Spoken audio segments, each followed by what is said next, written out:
what I've done so far is I've glued this angel and some wings down onto a metal crucifix, and I've done that using silicone, translucent silicone, and I love it because it's highly flexible, it's waterproof, it's good for indoor and outdoor use, it's mold resistance, and it also has that flexibility, so you know, if you accidentally drop your assemblage or artwork, it's not going to crack, and it does have that resistance. So from here I'm going to actually age the angel, and I'm going to do that using bitumen and some other antiquing techniques. From there I'm going to add a lot of different ornaments. So for example, I made this rosary bead a few years ago, and so I'll probably attach those onto the angel. I also make little tea candle lights, and I'm going to attach those and just add some barbed wire, and then that should look pretty good. It's that last update, which was a couple of days ago.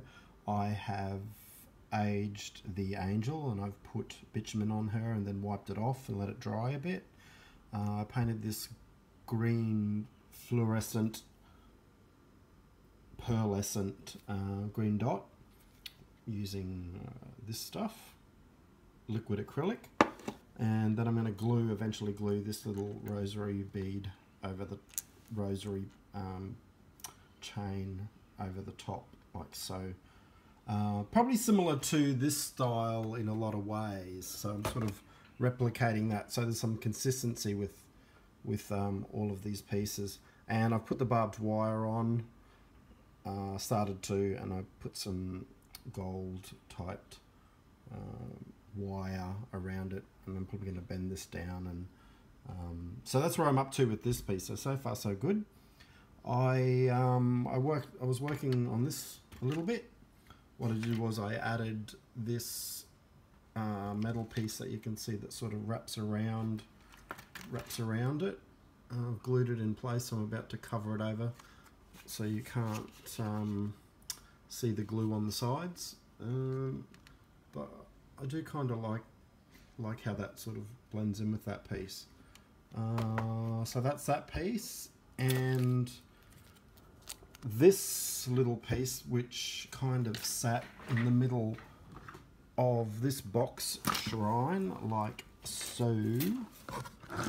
Sorry, I'm doing this one-handed. So that piece is going to sit in there eventually. So what I did was I glued this little antique heart vessel inside the skeleton. So I'm going to bitumen over the top of the whole lot. I may even paint some gold over the rib cage as well, which I think could look quite good. So I'll kind of blend all of these elements together, so it sort of looks like it's all one piece, because at the moment it's a bit disjointed.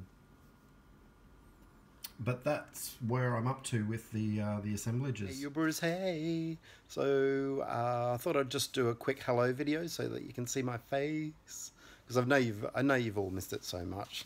I got a little bit burnt yesterday. I went to the 12 Apostles, and for those of you that don't know the 12 Apostles, just Google it. But they're about 4 hours drive from Melbourne, and you kind of go down the coast, and they're just these big hunks of mainland that have broken off, sort of hang in the ocean right on the edge. And initially there was 12. I think there's about 9 now.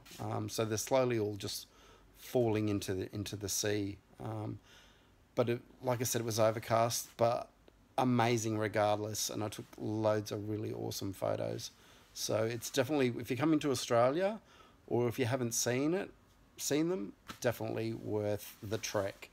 The last time I was there was about 2 years ago, so I thought it was time to venture down that way and check it out.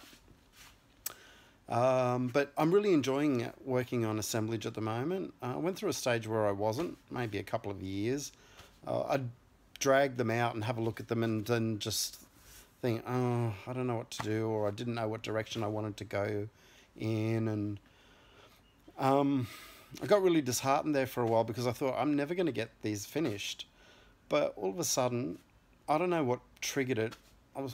No idea, but something triggered me into looking at them again, and all of a sudden some pieces fell in place in certain of the assemblages, and then I got inspired again, and now I'm looking for other pieces, and I'm quite inspired to get these works completed. So yeah, so that was just a bit of an update.